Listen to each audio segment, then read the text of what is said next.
ہے کہ ایک کوئی درویش یہ کہتا ہوا جا رہا تھا ایک جذب کی کیفیت میں، جو رب کرے سو ہو، جو رب کرے سو ہو، جو رب کرے سو ہو۔ ایک شخص نے اٹھا کر اس کے سر پہ پتھر دے مارا۔ اس نے پلٹ کر دیکھا تو شخص نے کہا مجھے کیا دیکھتے ہو، جو رب کرے سو ہو۔ تو اس درویش نے جواب دیا کہ یہ پتھر مجھے تو رب کے مارے ہی لگا ہے، لیکن میں دیکھ یہ رہا تھا کہ بیچ میں منہ کس کا کالا ہو گیا، کس نے اپنے لیے جو ہے وہ عذاب اللہ کا کما لیا، ورنہ مجھے بہرحال یہ پتھر لگا ہے تو اس میں اذن رب شامل ہے۔ اچھا، اب جو شے اذن رب سے ہو رہی ہے، بندہ مومن کا اگر اپنا تعلق اللہ کے ساتھ مخلصانہ ہے، اس میں منافقت نہیں ہے، اس میں ریا نہیں ہے، اس میں دھوکہ نہیں ہے، اس میں فریب نہیں، مخلص مخلصین لہ الدین، تو اللہ تعالیٰ کا تعلق بھی اس کے ساتھ ریسیپروکیٹ کرتا ہے۔ اللہ تعالیٰ انا عند ظن عبدی بی، حضور یہ اللہ کا قول ہے حدیث قدسی میں کہ میرا بندہ میرے بارے میں جو کچھ گمان کرتا ہے میں وہی سلوک اس کے ساتھ کرتا ہوں۔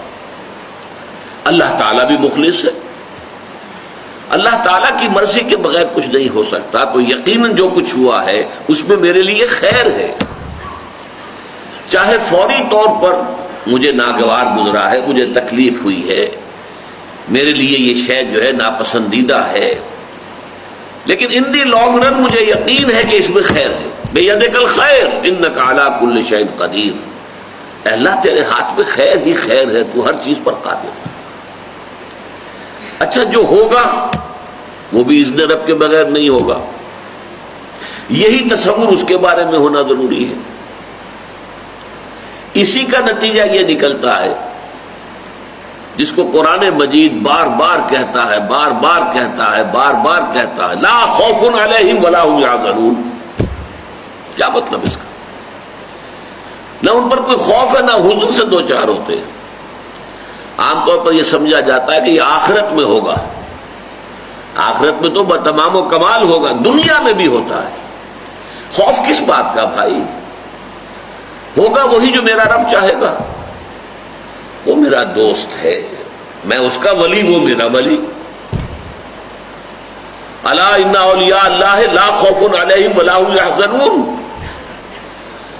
جو اللہ کے ولی ہوتے ہیں، اللہ کے دوست ہوتے ہیں، ان کے نہ کوئی خوف ہوتا نہ حزن ہوتا۔ خوف کس بات کا؟ ہوگا وہ جو اللہ چاہے گا، اور جو کچھ اللہ چاہے گا اس میں کوئی نہ کوئی خیر ہوگا، چاہے فوری طور پر مجھے نظر نہ آئے۔ قرآن کہتا ہے سورہ بقرہ میں عسیٰ ان تکرہوا شیئا وہو خیر لکم وعسیٰ ان تحبوا شیئا وہو شر لکم، عین ممکن ہے کہ تم کسی چیز کو ناپسند کرو درحالے کہ اسی میں تمہارے لیے خیر ہو، اور عین ممکن ہے کہ تم کسی چیز کو پسند کرو درحالے کہ اس میں تمہارے لیے شر ہو۔ اللہ یعلم وانتم لا تعلمون، اللہ جانتا ہے تم نہیں جانتے۔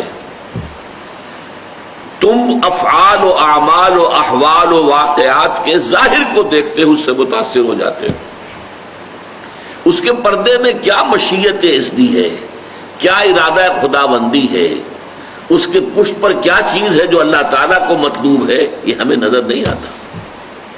وی آر شارٹ سائٹڈ، ہماری نگاہ جو ہے بس کچھ دور تک جاتی ہے، اس سے آگے نہیں جاتی۔ لہذا افعال و اعمال و احوال و واقعات کے صرف ظاہر پر ہماری نگاہ ہے، باطن پر تو ہے ہی نہیں،